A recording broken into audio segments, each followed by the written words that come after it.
સુરતીઓના આરોગ્ય સાથે ચેંડા કરનારાઓ સામે પોલીસે લાલા કરી છે ત્યારે સુરતની રાંદેર પોલીસે આરોગ્ય વિભાગને સાથે રાખી ઉત્તરાયણના વેલંજા ખાતેથી નકલી ઘી બનાવતી ફેક્ટરી ઝડપી પાડી લાખોનો મુદ્દામાલ કબજે કર્યો હતો। સુરતમાં જાણે નકલીની બોલબાલા વધી ગઈ હોય તેમ લાગી રહ્યું છે, કારણ કે સુરતમાં ફરી શંકાસ્પદ નકલી ઘીનો જથ્થો ઝડપાયો છે। લોકોના સ્વાસ્થ્ય સાથે ચેંડા કરનાર સામે ઉત્તરાયણ પોલીસે આરોગ્ય વિભાગની ટીમ સાથે મળી કાર્યવાહી કરી હતી। ઉત્તરાયણમાં આવેલ ઉમરા વેલંજા અવસર પ્લાઝામાં પોલીસે દરોડા પાડી ત્યાંથી સહજાનંદ અને ગજાનંદ નામના પેકિંગ કરી વેચવામાં આવતું હતું શંકાસ્પદ નકલી ઘી ઝડપાયો હતો। પોલીસે સ્થળ પરથી 3.50 લાખની કિંમતના શંકાસ્પદ ઘીના ડબ્બા તથા 1.44 લાખથી વધુની કિંમતની મશીનરી, એસેસની બોટલ, કલરની બોટલ, થર્મોમીટર સહિત કબજે કરી નિહાર મોવલિયા અને પિયુષ સાંઘાણીની અટકાયત કરી વધુ તપાસ હાથ ધરી હતી। મારું નામ B R Gumbar, food safety officer, Surat મહાનગરપાલિકા।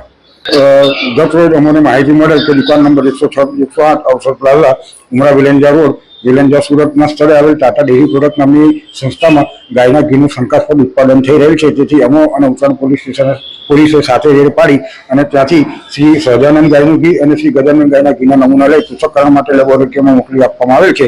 તેમજ ત્યાં શંકાસ્પદ 582 કિલો જેટલો જથ્થો મળી આવેલ, જે જથ્થો સીઝ કરવામાં આવેલ છે।